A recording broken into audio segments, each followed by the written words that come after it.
Hi everyone, I'm Artie Merritt. I'm the founder of Reconify and co-host of the event tonight. I just wanted to thank everyone for coming, and I wanted to hand over to Brett who will share a little bit more about Wilson Sonsini.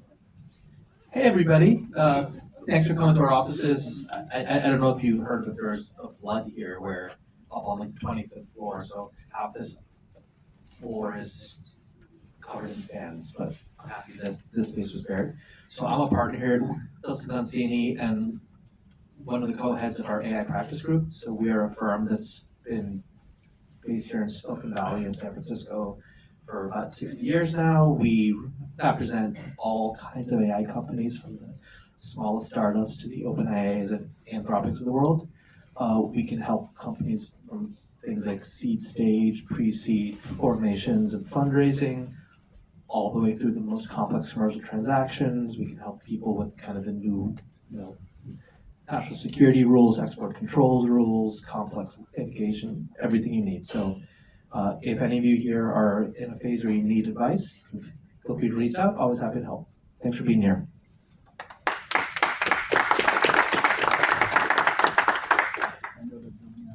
So we have a great lineup of demos for tonight. I just want to show a quick demo of Reconify, and then we'll get into the opera demos here. So I appreciate everyone coming. Once again, I'm Artie Merritt, so I'm the founder of Reconify. Just so folks know, it's an analytics and optimization platform for Gen AI, and you can use it really to optimize anything, whether it's chatbots or voice assistants and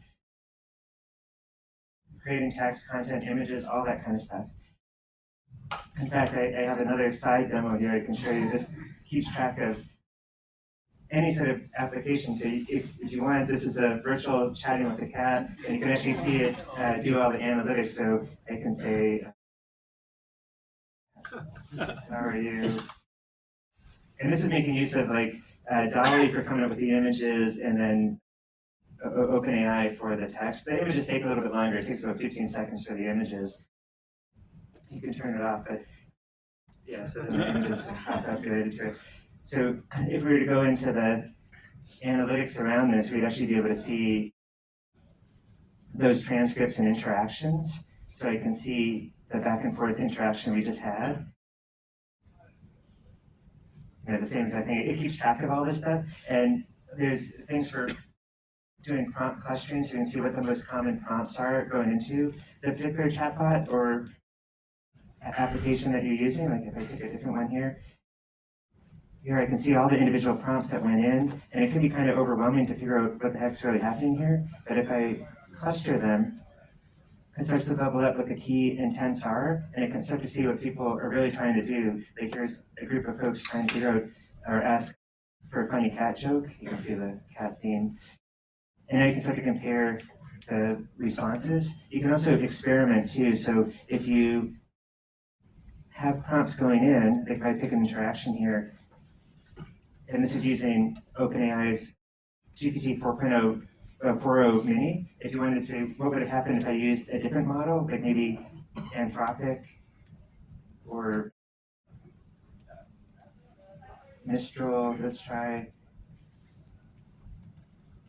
and Perplexity, just so you can get see a comparison.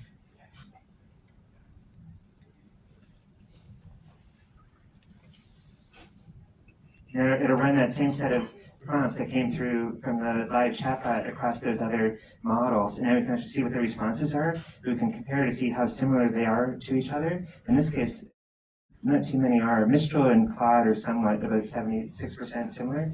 But if they're closer, then you can look at the cost and latency to decide whether you want to switch or not. So this is just some of the functionality for Reconify, and folks can sign up. And if you want to play with the cat, you can do askthecat.ai. And there's also, for the dog folks out there, there's dog mode, so you can chat with the dog too. Which, if you try this, you'll hopefully you'll find this funny.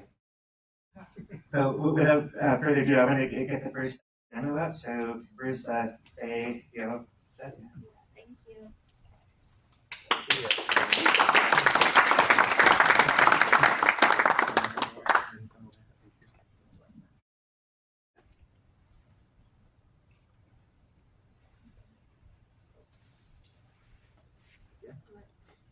Hi everyone, my name is Fai. I'm the founder of Beluga. We are an AI coding assistant navigator for aspiring coders, meaning like not an experienced software engineer yet. Do we have software engineers here, or are we all like non-tech people in the room? Are we software engineers? Wow, okay, a bunch of you guys. So yeah, the problem I'm solving the problem for beginners. So imagine you're like a beginner, you're learning to code today. You're not gonna go to the coding bootcamp or like learning programming languages anymore because AI is writing code for you, right? But at the same time, you cannot just jump to Cursor or all these platforms to just like code something either, because building a software is more than just writing code. You need to know how to run the code, you need to know how to test it, how to deploy it, so many things around it. So you still need to learn something. Well, not anymore. I built Beluga, so you don't need to learn any of that and just start building software right away. Let me show you how it works. Can you guys give me one project I'm just gonna do just to test it out? Anyone have like a project in mind? Okay, right. If not, then I'll just try something.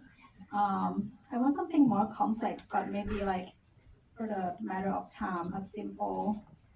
Should you How about public speaking coach? public speaking coach? An AI public speaking. An AI public speaking coach, I think. Or a revenue forecaster? Let's go. I mean, we need to choose one, but I already. That's easy. 2x, 3x, flex. Triple, double. Yeah. There you go. Coach. Hockey stick first week. It asks you, can you describe the core functionalities? I'm gonna ask it to tell me. Right. So are you okay with like speech analysis, real-time feedback, personalized training plans, and progress tracking? Sure. Right. Okay. So the whole point of this is you need to plan first for you to successfully execute something. So after we align on the features, it breaks down your features into MVP and like good to have features, and then suggest a tech stack that you can use. So imagine you're like a beginner, you don't know anything about programming languages or a tech stack. It just gives you, okay, these are the options, and then suggest the best combination for you, and to say, let's say we're okay with that. And then now, it's almost like the first part, you're working with like a product manager. And now the product manager is feeding that product requirement documents to the designer to design something. And once you're okay with this mockup, it now will generate the action plan for you to build this project as if you're a software engineer. You can see here, like product requirement document successfully written. So this is for your own, in the future for your reference. You can come back to this, and then you kind of edit this, and then the AI will update the project for you as well. And then for now, this is what I mean by, this is your how-to guide on building an AI public speaking coach. And you basically just need to follow these steps. It has everything from set up project environment, building all the features, all the way down to how to test it and then deploy it. Let's say you just follow it and you don't know how to do any of these, you just click on the item, and then it will generate the code for you, but also tell you what to do with that code.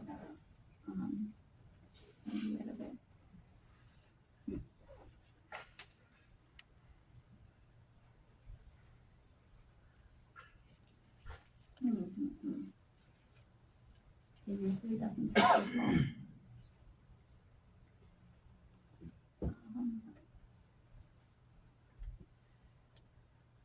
Let me try another one. Oh, here. So here it tells you how to, this is the code and how you can run it. I ran into some bug here, but usually you should be able to just click and then it will automatically add the code for you. That's basically my demo. If anyone have a question, please ask. Yeah, see, this is the code. It tells you how to run it, and then just click and it will add it for you automatically. And then if it's modifying existing code, you can click to see the changes that it made to the code as well. So that's pretty much what I built. Thank you very much.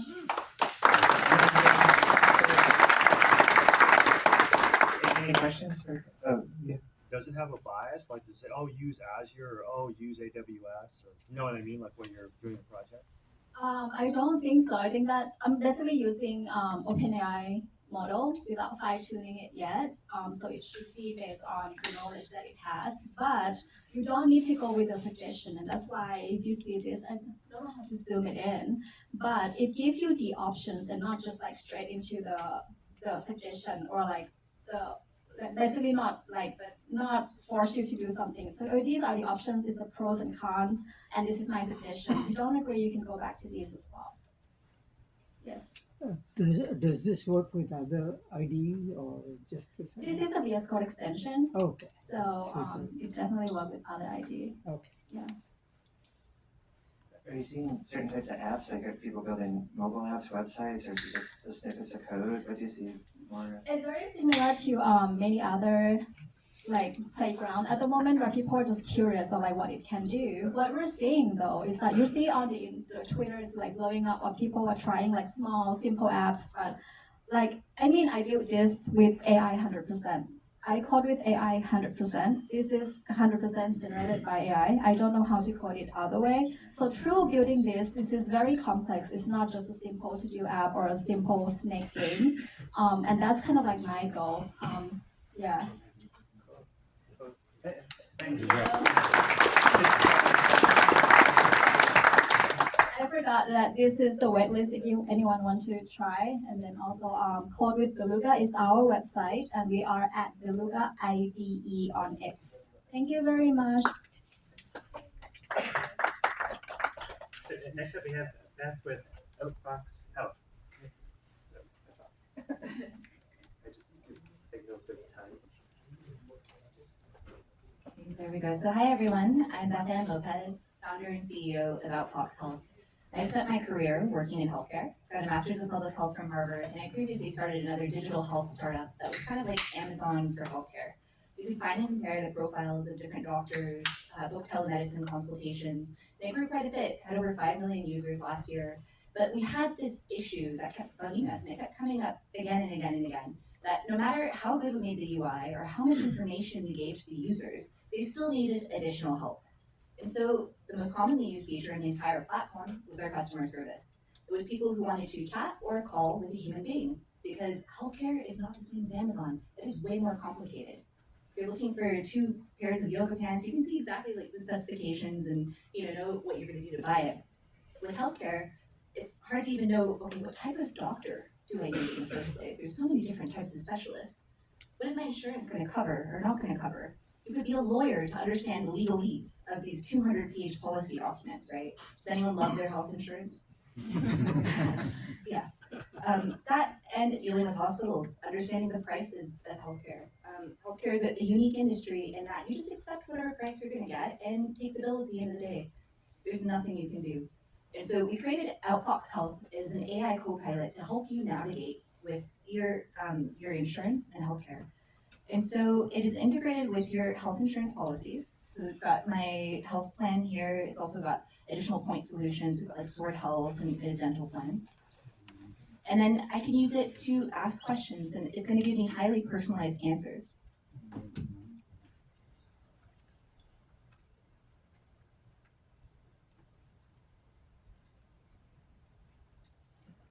And this is a real use case.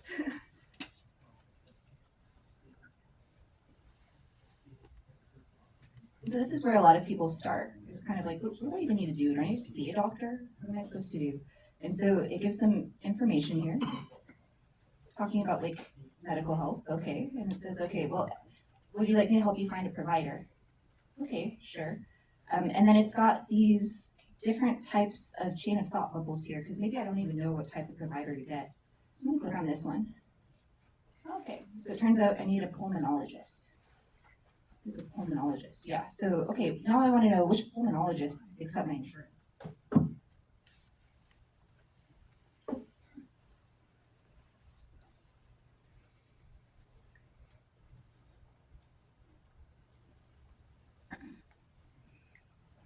And so now it's referring to my specific health insurance plan.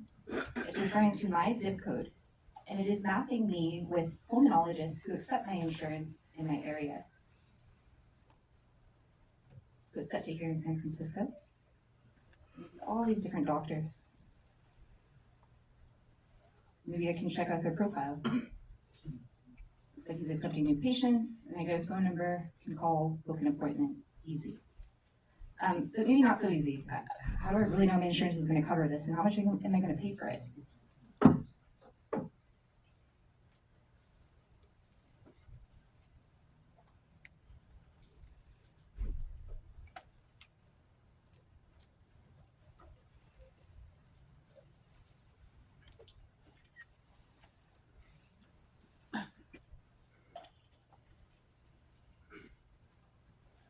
Okay, so it's referring to my health insurance plan. And instead of needing to know legalese and going through hundreds of pages of documents to try to figure this out, it tells me exactly what I want to know. I need a referral, so I need to go to my PCP first. Yep, and it's going to be $55 when I go to see the pulmonologist. And so now I've gone and seen the pulmonologist, and he told me, we need to do some extra diagnostics on you. And I asked, like, okay, well, I don't really want to surprise you, so how much is this going to cost? Doctor doesn't know, hospital doesn't know, no one's going to tell me, but I can look it up.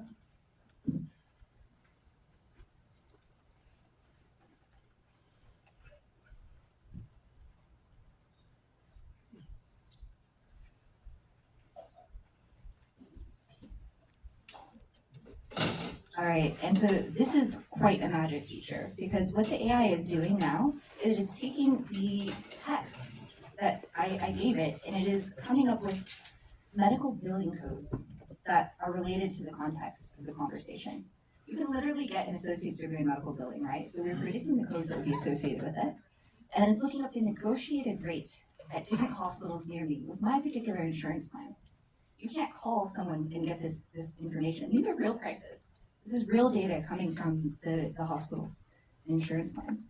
And I can see there's pretty massive price differences between the different hospitals available. Chinese hospital, $260. These other ones, it can be $4,000. That's like a 20 times difference, something like that. So that's a pretty big difference for me. All right, and so then, yeah, maybe I'm going to decide to go to a Chinese hospital where I'm going to be able to save a lot out of pocket. If I'm a health insurance plan or your employer who has to actually pay for your claims, I want you to have this because this is going to help direct you to high quality and lower cost care. You don't want to spend more out of pocket, neither does your health plan. And so I can ask it other stuff too about like medications, and it's got that information.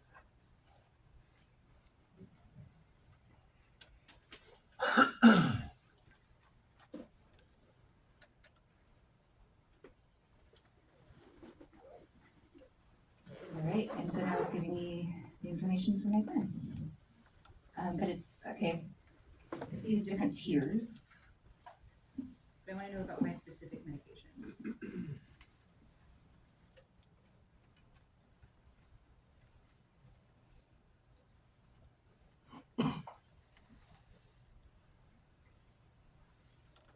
And again, it's going to give me the answer.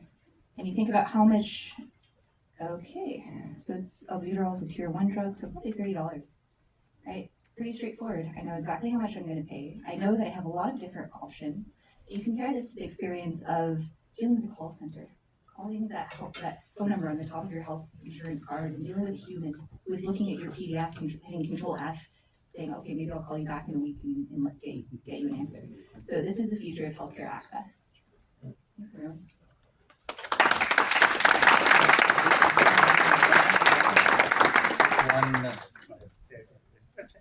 So I see multiple data sources, right? One is these insurance policies, which are documents that you have uploaded. I'm assuming you're vectorizing those documents and storing in a vector database. Yeah. But also you have some structured data, the doctor data, the hospital data, and things like those.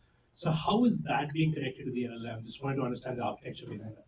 Yeah, so it's a custom AI application. We use a router model to direct the user's intent to the right data source. And so it's connected to a lot of different data sources here, some of which are provider directories given by the insurance companies themselves. We also triangulate that with third-party data to validate it. The health pricing data. This is actually like a new development in the last couple of years. Congress passed the healthcare price transparency rule that mandated that every single hospital and every single insurance company in the country has to publish their full service price list. This was never the case before. And so they have to publish these, and it's all over the internet on these like hard to find URLs. And it's these like 13 terabyte plus files that, you know, most people's like computers. We take those, we structure, process them, put them on the back, and we write it back to our database with all of that information. So it's calling on a lot of different data sources to make it seem very seamless and easy like this. Who are your target customers? Our target customers are self-insured employers and health plans. Do you have to worry about privacy problems? I think anytime you're building in healthcare, you need to take privacy extremely carefully. You have to worry about HIPAA, you have to worry about SOC 2 and selling to enterprises. And these are things that we are keenly aware of and compliant with. There's one So- in the back. Yeah. Yeah. Yeah, hello. Can I ask you, what in your case has been the best way to pre-process the data before giving it to the LLM? Because I think it's a huge amount of data. Yeah. Did you ask me to this? Yeah, I heard you. Okay, thank you. So, my team developed like a custom like RAG system that structures the data on the back end. Like there's an open source project that they're contributors to, and I don't remember the name of it, but I can, you know, share it with you guys later. And so yeah, that's part of how we structure the data. That, and we're using vector search to named entity recognition to call in different APIs, and that's where the router model comes in to direct it to the right data source. Thank you.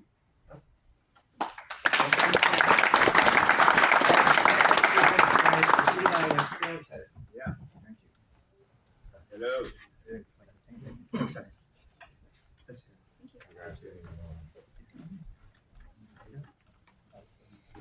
Good to be here. Hello. How many of you are having fun at Dreamforce? Raise your hand.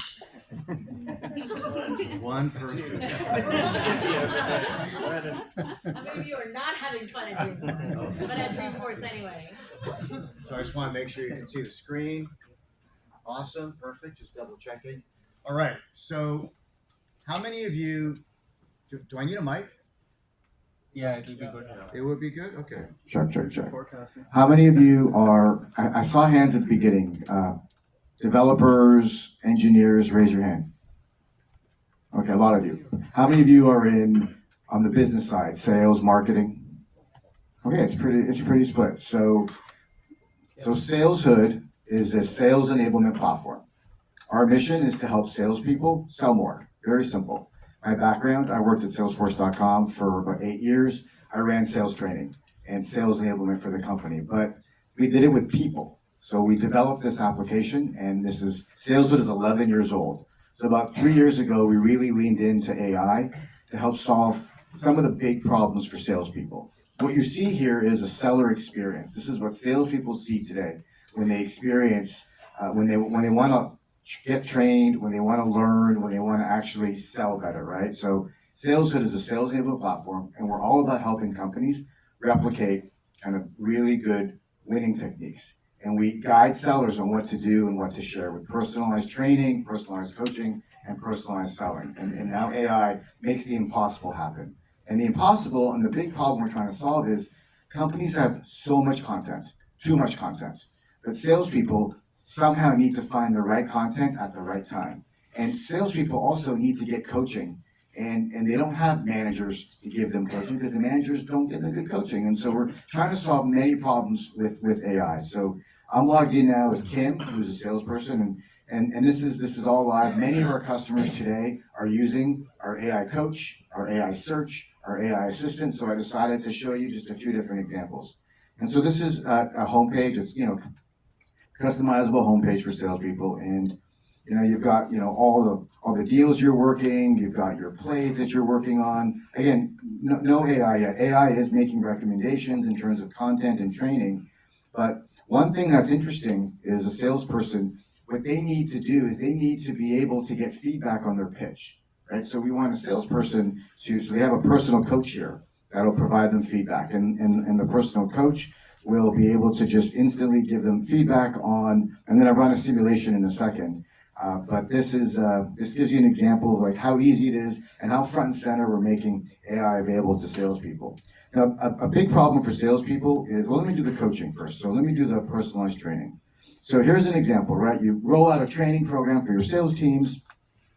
They can watch the slides for marketing. They can do the sales training, and they can do the sales training instructions. They can watch examples, and they can do a test. But this is where it gets interesting, because they can come in here, they can watch their peers. But from a pitch perspective, right, I can go, okay, what's going on here? So I'm going to have a scorecard, so you can see it's telling you what words to use, what words not to use. It's giving you a user scorecard criteria, and the system can have a human test or it can have AI test. And so if I just do a simple, let me just kind of run through this. And so let's just do a quick simulation of how a pitch would work. All right. So hi, my name is Eli Cohen, and we're going to talk about Saleshood. Saleshood is a revenue enablement platform. We're all about guiding sellers on what to do and what to share. We will help companies dramatically improve win rates by 50, 60, 70%. It's amazing. So now what would happen to your business if you realize the same growth in those win rates? And so I can hit submit, and then it's automatically looking at my pitch. And now this is a pitch, right? How companies are using this today, they're using it for any conversation, any objection, any conversation across the customer journey. And so let me just put this down for a second. And so it's pretty detailed, right? It's telling me duration, pace. It's telling me all the keywords that I hit, and it's telling me. Sorry, it's hard for me to see. Sorry, I gotta just get a little closer. So actually, you know what? I'm gonna come here. I can probably read it better here.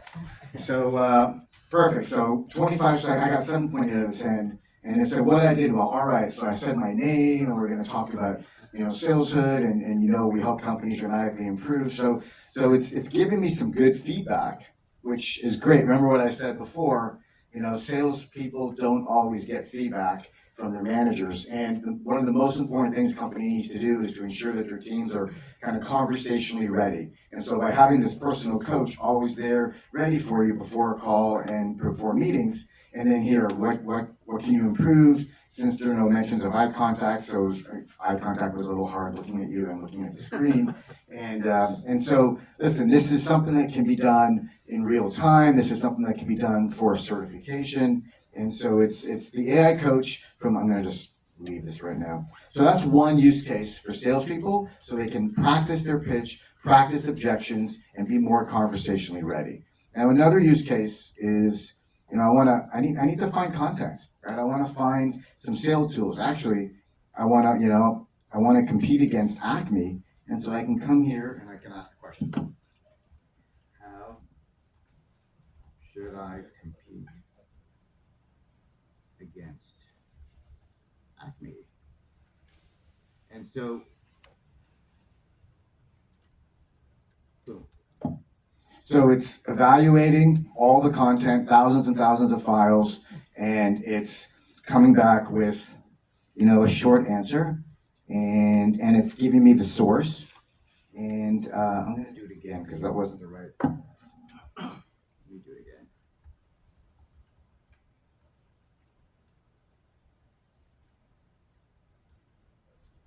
My wife tells me I need these glasses.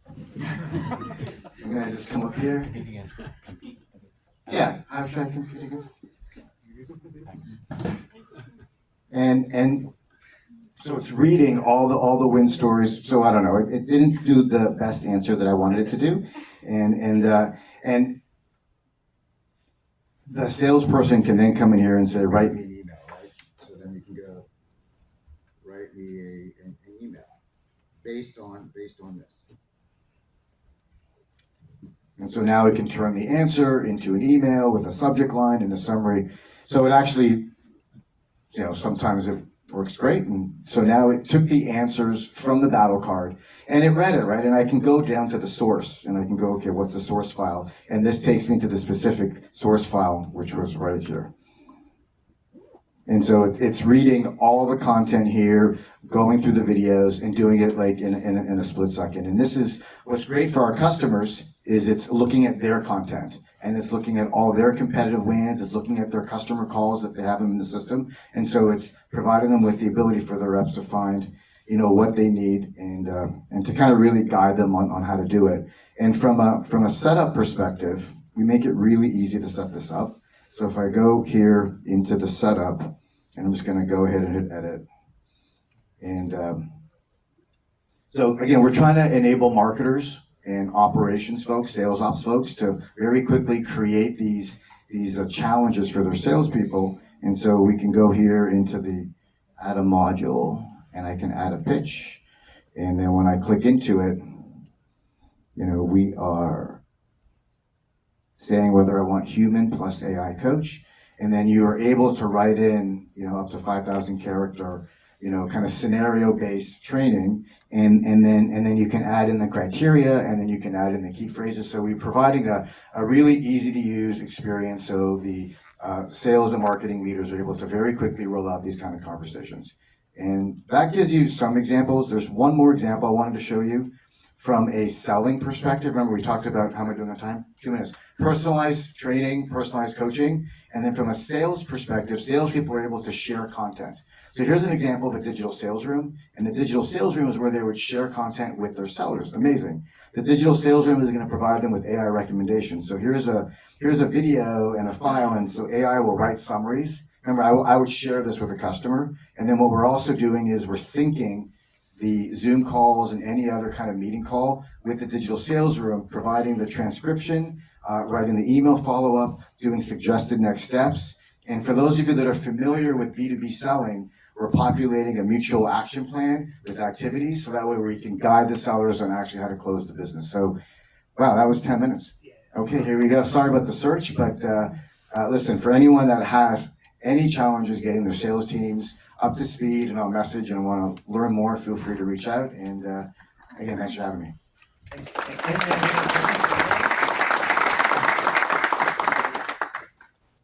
All right, I'm around. Yeah, I have a question.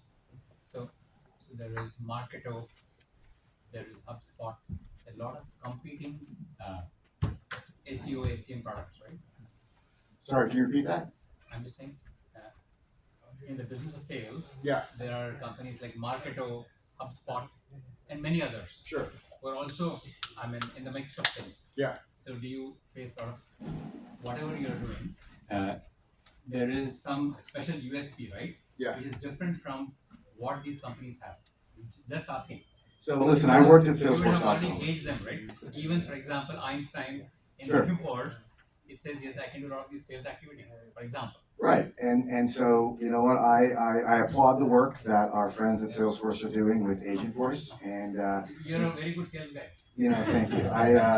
Listen, I think there are a lot of sales companies, a lot of data companies, there are a lot of revenue operations companies, there are a lot of different companies, but the idea of enabling salespeople from ramp to revenue to practice, to get feedback, and to engage their customers, it's a very unique kind of process. And so we've automated that process, and we're using AI to help companies go faster.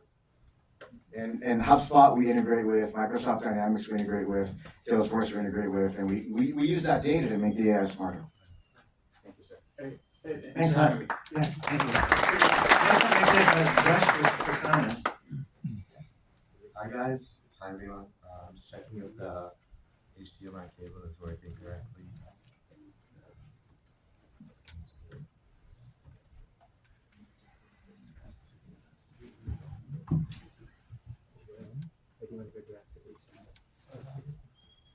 Oh yeah, I think it's working.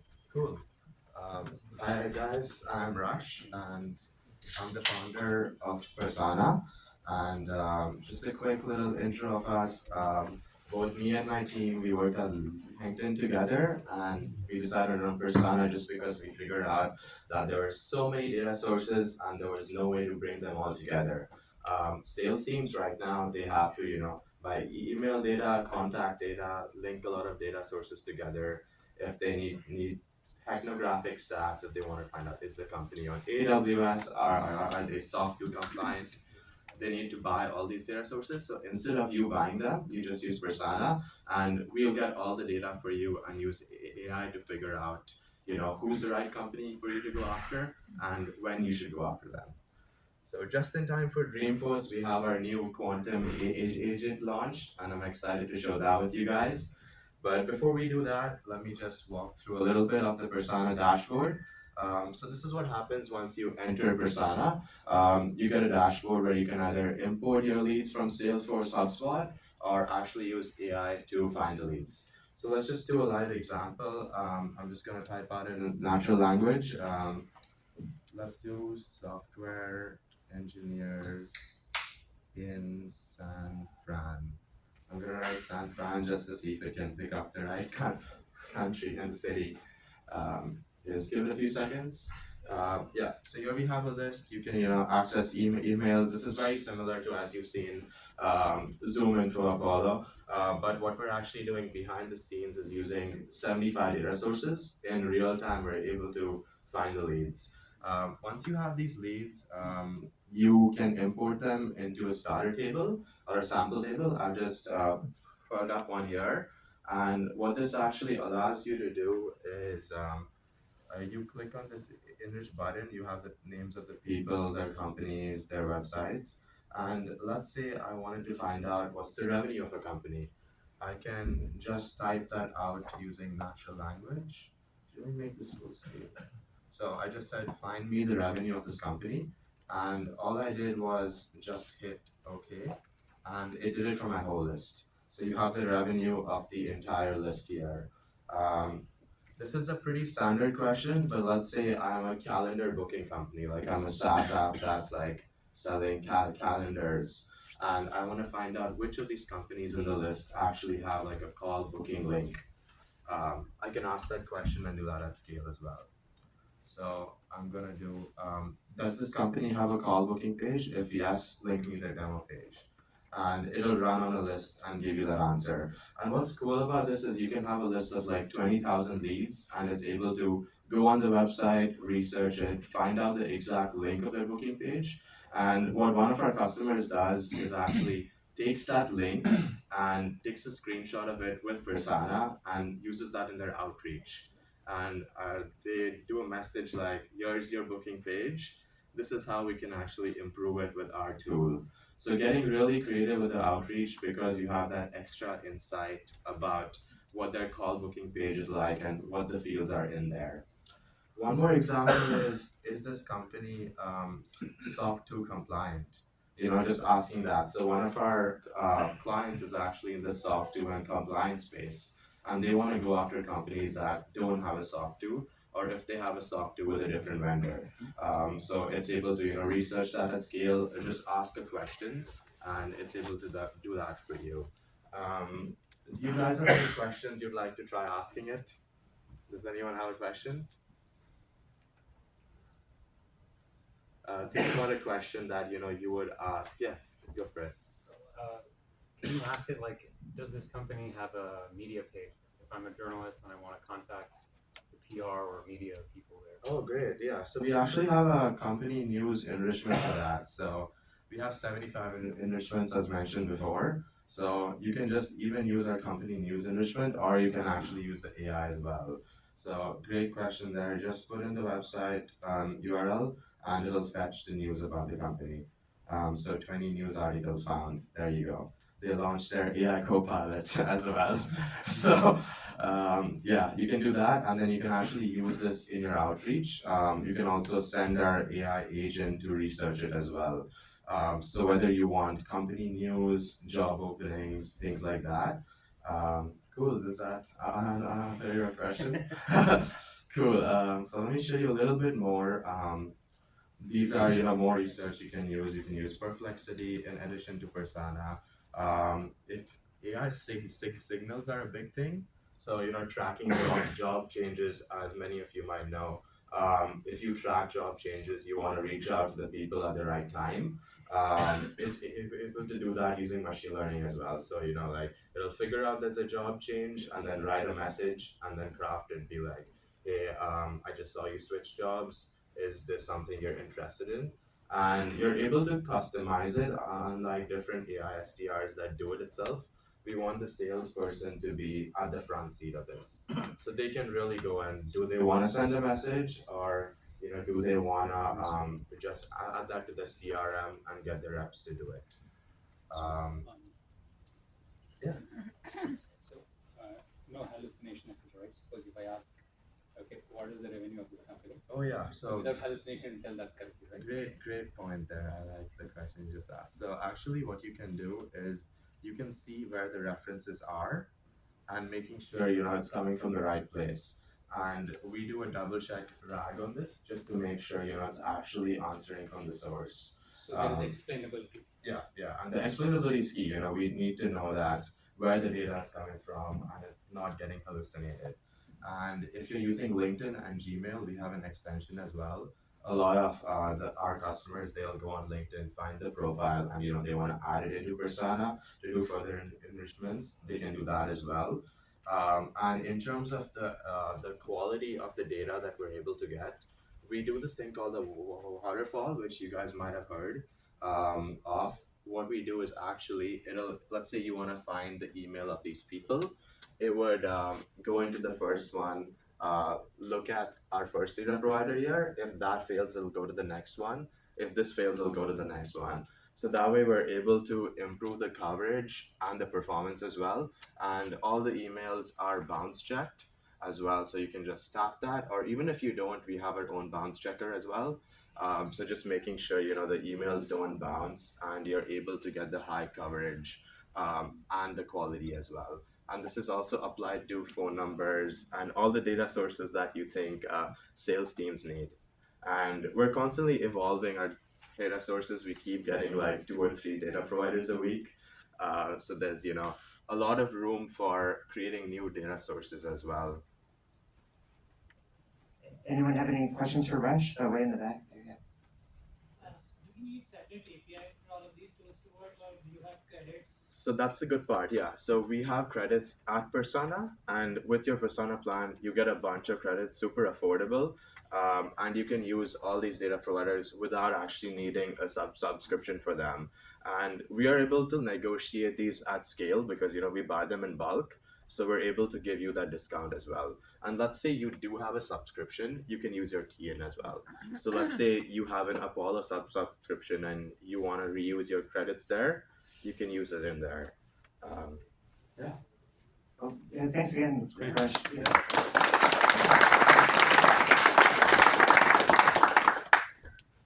Thank you.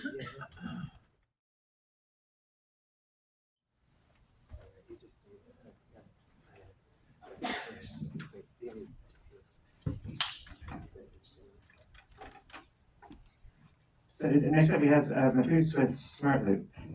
Okay. Hello everyone. Let's set this up a little bit. How are you doing? Yeah. Okay. Cool. Yeah. So I'm founder of Smartloop. So what we are basically adopting a document processing platform. So very simple from the user perspective. You ingest document from one side, you make queries on the other side. Well, when I came here, I was thinking of doing this demo live. So I thought that there's no internet. So I thought setting this up locally. The reason why I'm doing this is that we are using foundational model. And the idea is behind that, when you ingest documents, for example, we work with unstructured data and give them like a bank in Spain, for example, and they have a very, generally docs are not well organized. They always have, they're not break properly, they have images in there, how they process them. So one of the things that we ingest those data, we process them, and we have foundational model, we basically train them so that we can query on top of that. Quickly showing this demo, I just did it since we are all developers here, most of us. So what we have here is I'm running LLM right now. It's running completely locally. It's based off Llama 3, obviously. And what I'm going to do is that I'm going to create a new project, call it, let's say, Bank Inter.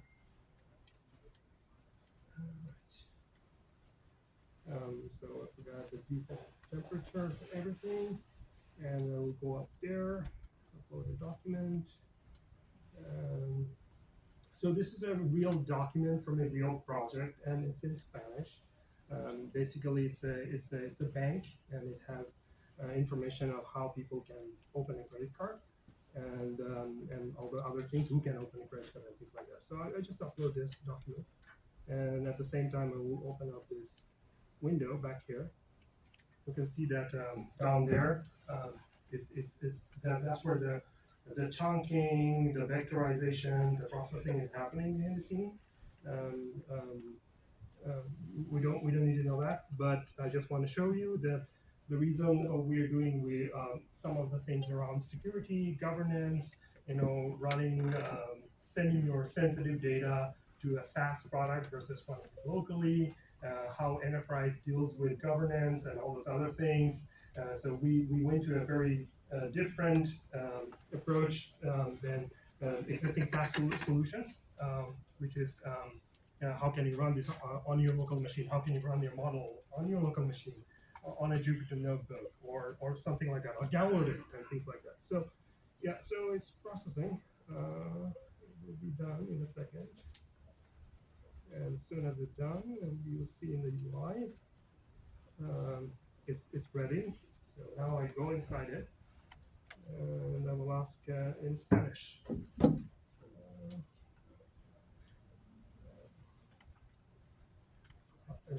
Hay una posibilidad.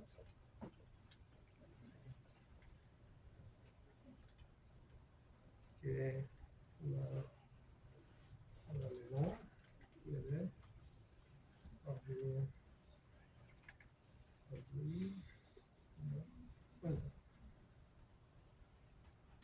So whether a minor can open a bank account, that's what I asked here. So now we go back here, and we see that it says generating text response, obviously, and it is using the chunking and the responses, and that's been already processed in the vector database.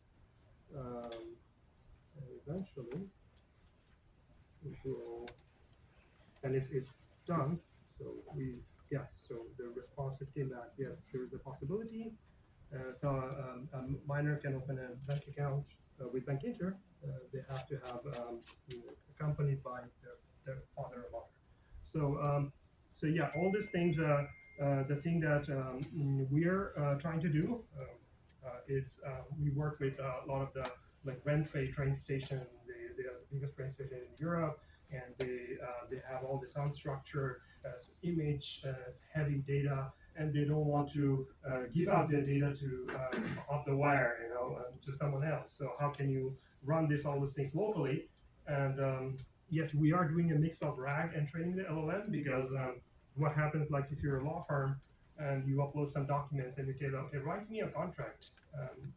RAG is generally driven by semantic search, and the semantic search by computer science is MapReduce.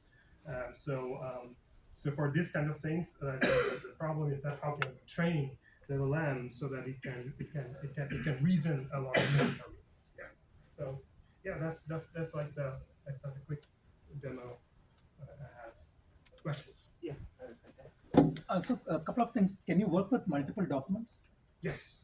Yes. So the same. So the Same chunking project. Yes. Okay. So and then Llama 3 is not multimodal. So what do you use for multimodality? So vectorization is a different process. So vectorization is using a by3G H3 multimodal the embedding. Okay. And then we pull it from vector DB, and then we train the. So with the multimodal RAG. Yeah. No, it's not a RAG. We use a supervised tuner. So it's a RAG, and then we RAG it, we dump it to the vector database, and then we pull it from the vector database, and we train the LLM. And eventually, the RAG has to be aided by LLM as well, because how do you know the same sections are together? And that's a very hard problem to solve. So yeah. Any other question over there? Yeah.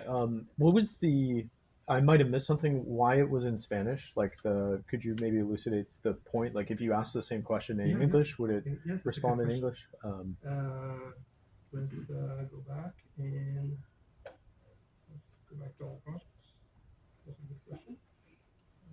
Go here and say, can I open, can a minor open a bank account? I don't know, I misspelled it probably. I'll go back here. Yeah. This is generative response. Yeah, I'm running on the battery, so yeah, the Windows PC. Yeah. It runs 50% on battery. Yeah. Yes. So according to the text, a minor cannot have a bank account in their own name. However, they can be beneficiaries of a bank account with a parent, guardian, and tutor. So it is vectorized. So it's multimodal because eventually it goes to this dimensional dimension. You know, it's the same dimension. I mean, most of the by3, G3, by G3, the embedding, they actually support many languages. And When you say multimodal, like can you be like and answer me in a picture? Like what do you mean by that? So for example, I asked this question in Spanish and I asked this question in English, and both of them are embedded into a dimensional vector, right? So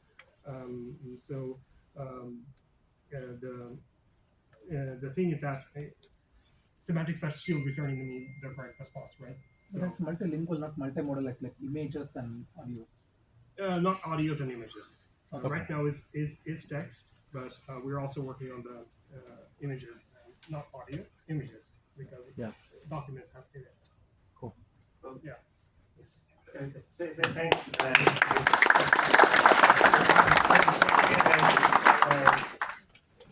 Daniel, at Toolhouse, right?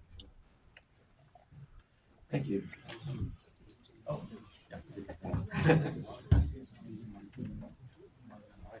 Entertained so far?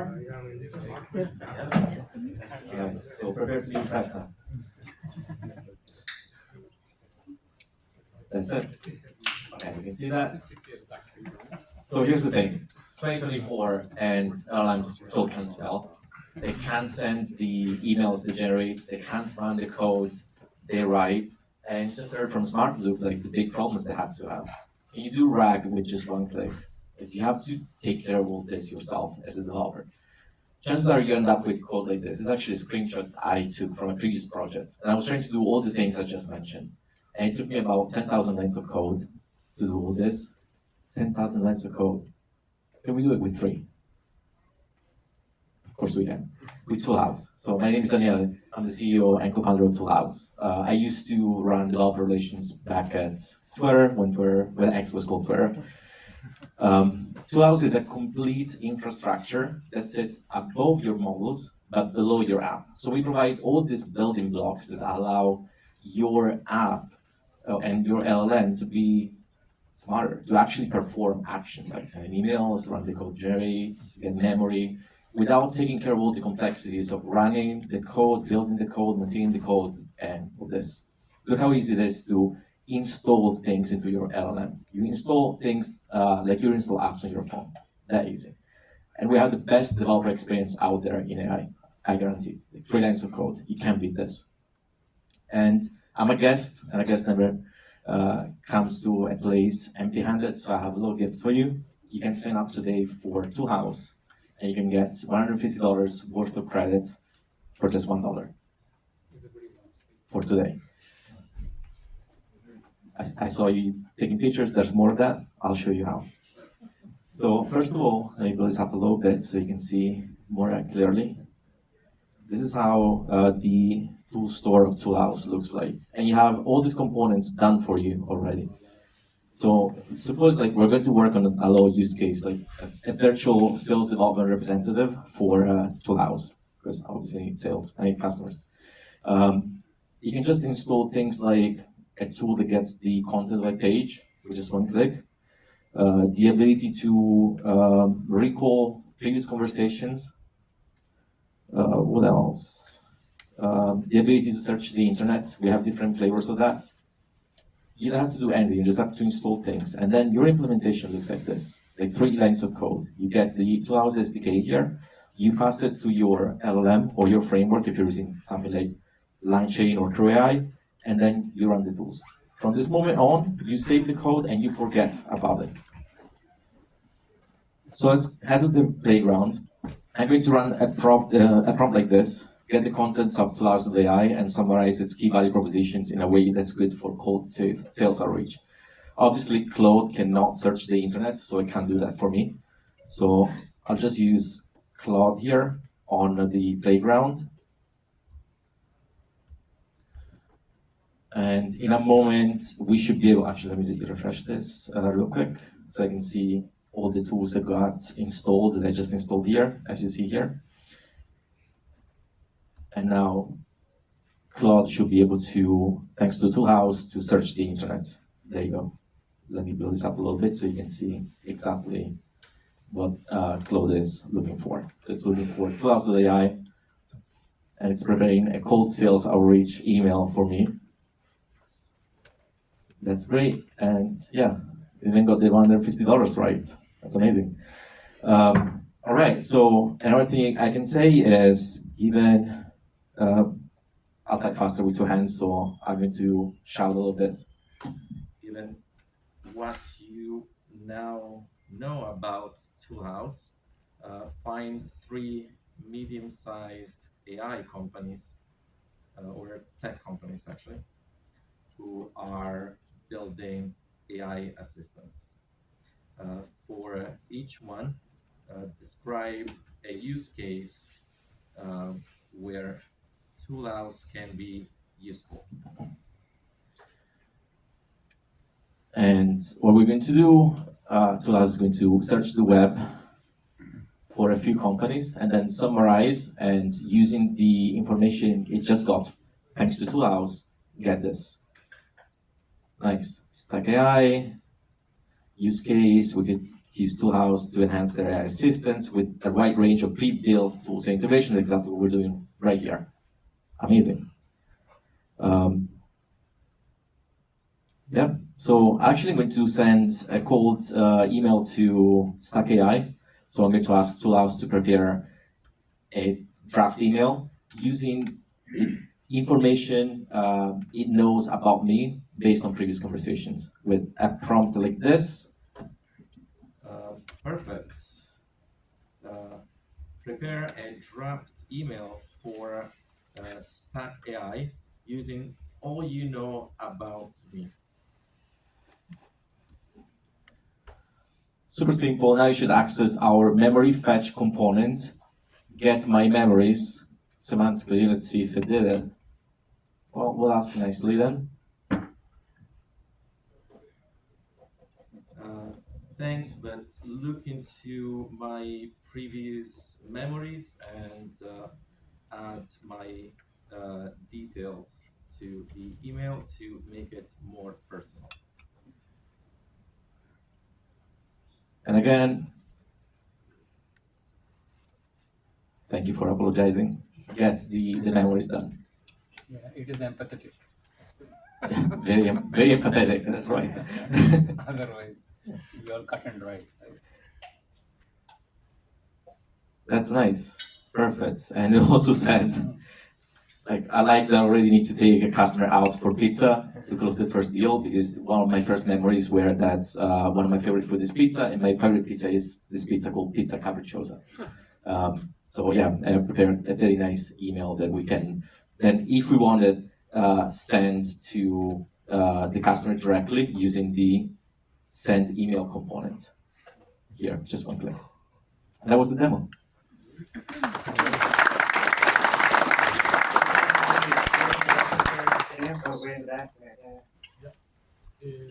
kind of information we can embed with this kind of tool? I mean, these documents is how we need to structure the data in order to give it actually really cool. Congrats. You don't have to. So the question was, what kind of documents can you? What kind of input can I provide? What kind of input can you provide to Toolhouse? That really, you can get raw inputs, just like we did today. Like we got an HTML page with the scraper tool. It's optimized to get the page and then strip out all the useless HTML, like the style, the JavaScript, and only get the text that's relevant. So when you go on Toolhouse, on the execution log, you can actually see how we return certain information. Like, for example, this is what we return from the memory component. It's not JSON, it's just text, and the LLM uses this text in a more efficient way. So we do all that legwork of structuring the documents and returning returning them in the right format for the right LLM, so you don't have to do that. That's what I meant by being a complete platform for tool use. Maybe just one last question. Great to see Toolhouse come alive. So if I understand it correctly, so it's the front end for developers, the back end you freelance the code that is easier to customize the LLM. I want to ask, what's the use case for linking and notions? Just curious if you can showcase that. What's the use case for? Sorry? I see that you have like linking notions. Oh, that's my browser. Yeah. Oh. Those are just my bookmarks. But no, that's a good call out because we are adding more and more tools to the tool store. And so one of the most requested tools is a LinkedIn tool, so you can fetch like contact information. Through API too? Yeah. So you can say something like, oh yeah, do I know anybody from Stack AI? So you install the LinkedIn component and it fetches my information from my LinkedIn. Does it support Sales Navigator too? We're thinking about that, but it's not out yet. Yeah, but it's in the pipeline. Another thing is MongoDB Atlas to do like vector search. We also have semantic search as well. Just a simple pull and call function. Don't need the API design. Yeah. Cool. Thanks. Thanks. Thank you. For the final presentation, we have Tatiana with Wayfound. Great.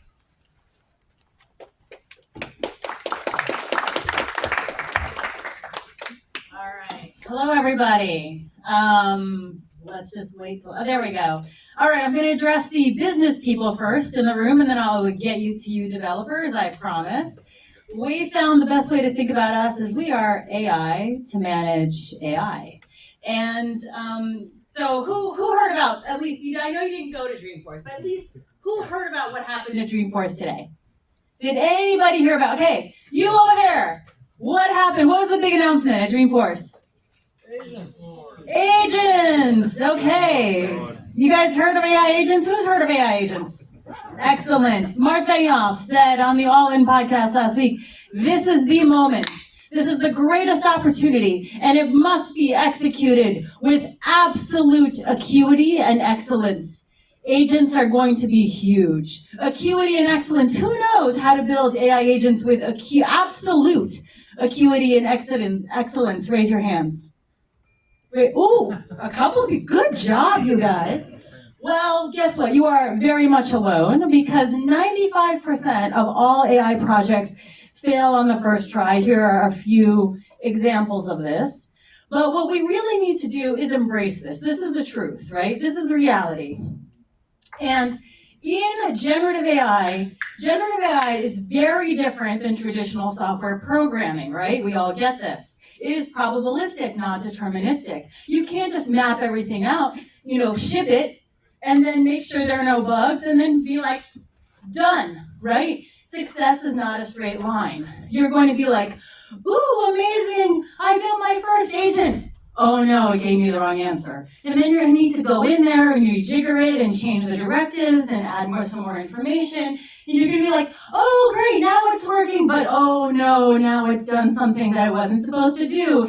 And then you go back in there and you say, you know what, actually, I shouldn't have put all of that content into one agent. I should have built out 2 agents, and then you research multi-agent architectures, and you research all this other stuff, hierarchical directives. You start implementing that, and you're like, oh, look, that kind of works. Now let me see what these agents are doing and monitoring them. And so you have to keep going. It's very, very, very iterative when we build AI agents. So Wayfound is the platform to help you build, learn, and iterate quickly in this new world of software development. It is a completely new way of building software that we need to get familiar with. And so Wayfound helps you do this. You can build AI agents without code in Wayfound, right? So who here does not code? Who does not code? Oh, Shuba, you do not code. Have you built any agents in Wayfound? Yes, I've had the pleasure of building a few, and it was done in under 5 minutes. Yes. So there you go. So speaking to you developers, how many of you developers are really annoyed by the business people in your company who have all kinds of hopes and dreams about AI agents and what generative AI should do? And you guys are like, guys, leave me alone. I need to go and focus on my work. You have too many ideas. Go figure out what you want to do and then come back to me. Anybody? Too many requests from product managers, too many hypes and dreams from the marketing people. So you can build AI agents in Wayfound. You can also, we're an API-first platform. You can plug in third-party agents as well. Our secret sauce, what we have many patents that we filed on, is this new paradigm of an agent manager. This is not an agent orchestrator, it's an agent manager. Orchestration is what Tiffany and I used to do when we built Salesforce IoT Cloud. You plug old school software systems together. If you want orchestration, go to Zapier. That's not what we do with generative AI. We need to manage generative AI the way that we manage human workers, the way that we train them, supervise them, monitor them, help them really understand, align them to the goals of our company, to the values of our company. We need to coordinate them, right? So you're going to build multiple agents in your multi-agent architecture. We need to coordinate which agents do what, how do they collaborate together, give them feedback, create those learning loops through the platform, and then we have agent meetings and collaboration. Okay, so let's go to the demo. Yeah? Oop, that's not it. So this is the Wayfound manager. So this is our real Wayfound org. As you can see, they're very small. Let me zoom in. This is our agent network inside Wayfound. We have 15 agents. We have thousands of conversations happening, lots of actions. So as you can see, we connect agents to each other. We also connect them to third-party APIs, databases, take actions, all those kinds of things. We give you the basic metrics here. The more interesting part is the analysis that the manager does. So last week we had SaaStr, this week we have Dreamforce, we have a Dreamforce agent, we had a SaaStr agent last week. We had a lot of people from all over the world interacting with the SaaStr agent. So what you see here is that the manager does an assessment every day on how all the agents are performing. It grades the agent performance, and then it provides some highlights and some lowlights about the performance of this particular agent. Each one of those has a footnote. They are the full transcripts of why it has assessed this to be a bad interaction, right? So you can read the full transcript, and again, this is redundant, right? It says, hey, you're kind of saying the same thing. The user keeps asking you kind of the same request. You can see what's going on here. Exactly why, right? This is the observability. Why did it make this assessment? You can click right in there into a little footnote. You can view the full transcript. Also, it recommends things to follow up on. So here you can, just like a human, let's say you're the CEO of this AI agent team. This is your manager. You can ask the manager not just how is each employee performing, how is each agent performing, but you can ask them follow-up questions, right? To be like, why is this person not performing so well? What can we do to help this agent perform better? What kind of information does this agent need to become better, right? You can do all that right here. And then, in addition to that assessment, we also have suggested behaviors. Basically, these are, you can go in here and just copy and paste them. You're like, oh yeah, this is a good one. I'm gonna go back and change my agent with these directives to continually, again, iterate and improve on them. This is self-recursive improvement, always with human in the loop at the moment, because we believe that the human user should be involved in improving the agent. In the future, that may not be the case, but right now we do think that that should be the case. It also tells you what information would be required to make the agent perform better as well. And then each transcript is also graded as well, so you have full visibility. That B+ that you saw, you can actually see why each one of the transcripts was graded an A, a B+, a C. View the full transcript, and then you can basically start to understand how the manager is thinking about its agent. So last thing I want to show you in our last couple of minutes.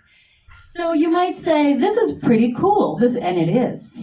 But my company has a very different performance rubric than other companies. So a company that Tiffany and I worked at was IDEO, in addition to Salesforce. And IDEO has a very, let's just say, touchy-feely culture, right? So it might want to have the manager assess the agents based on its own values and principles. So we plugged in the IDEO values and principles. We ran the manager against the SaaStr agent, and look at that. It actually highlighted all the things that it was doing, that like being empathetic and sensitive. Wow, it engaged with users' interests and needs. That's amazing. But another one of the IDEO principles is to stay focused on the topic. So it had a low light of straying off topic.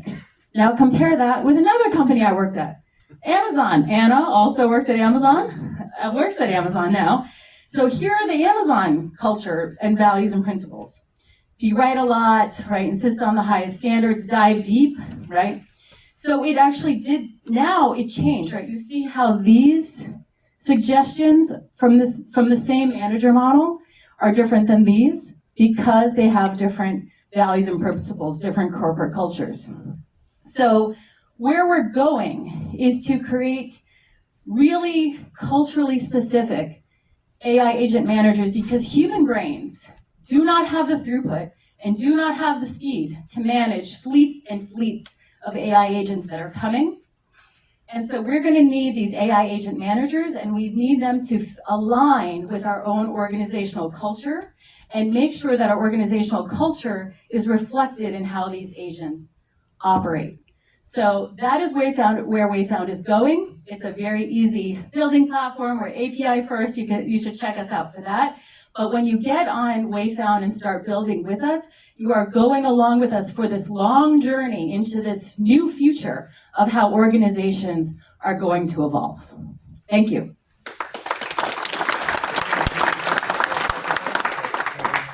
Very cool story. Your agent manager. Yes. Is that an agent? It is an agent. It's a separate model. Yes. So do you manage that agent manager?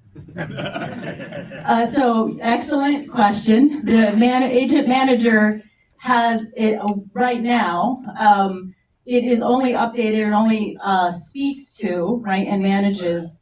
That one is right now at the level of being able to be managed by a human brain. But when you have the fleet of agents interacting and performing, millions of actions, right, every day, that's the scale at which the human brain can't operate, right? So that's the leap. So you've got a many-to-one, and then you've got a one-to-one. So that's the question, right? Why should I trust this agent manager more than agent? Because this one is aligned with your company values, and you are actually seeing whether it's assessing it. It's the principal agent. Okay, the reason why they're called agents, let me just back up, is because they solve two problems. The first one is actions, right? They have agency, they have some freedom to perform things, they're not just programmed, right? That's why they're called agents. The second one is that they solve principal agent problems. This comes from economics. And what boards of directors are also principal agent problems, right? So you have investors, you have very large companies like Amazon, right? Over 500,000 employees, right? A scale at which no individual investor, no investor group can actually manage all these employees. So they actually give up some control, right, to management, but then that at that scale, the principals and the agents, the management team, the CEO and the executive team are then accountable to the humans. This is the same organizational paradigm. Does that make sense? So we're taking the paradigm that currently works in kind of our economy, and we're applying it to AI agents, because that is how our companies are set up. This is how our economy is set up. And AI agents need to be designed to kind of fit into these larger economic structures.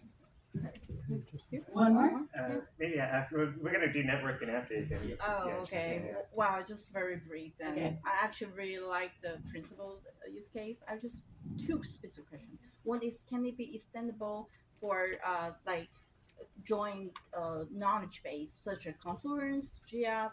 Yes.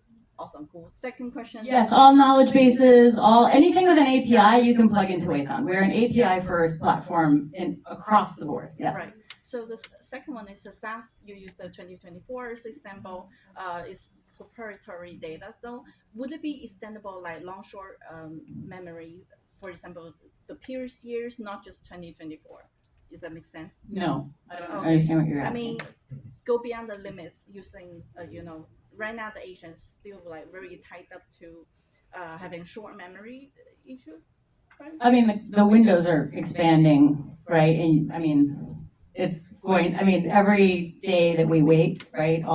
Those limits are going away. Okay. It's going to be limitless. I'm be curious how you reach a product market fit. Let's talk after lunch. Yeah. Okay. Well, Thank you. Yeah. Thanks everyone. Yeah, thank you. Wilson Sonsini for hosting the space. I think there might still be some drinks and food, so you're welcome to still chat with the speakers for a little bit.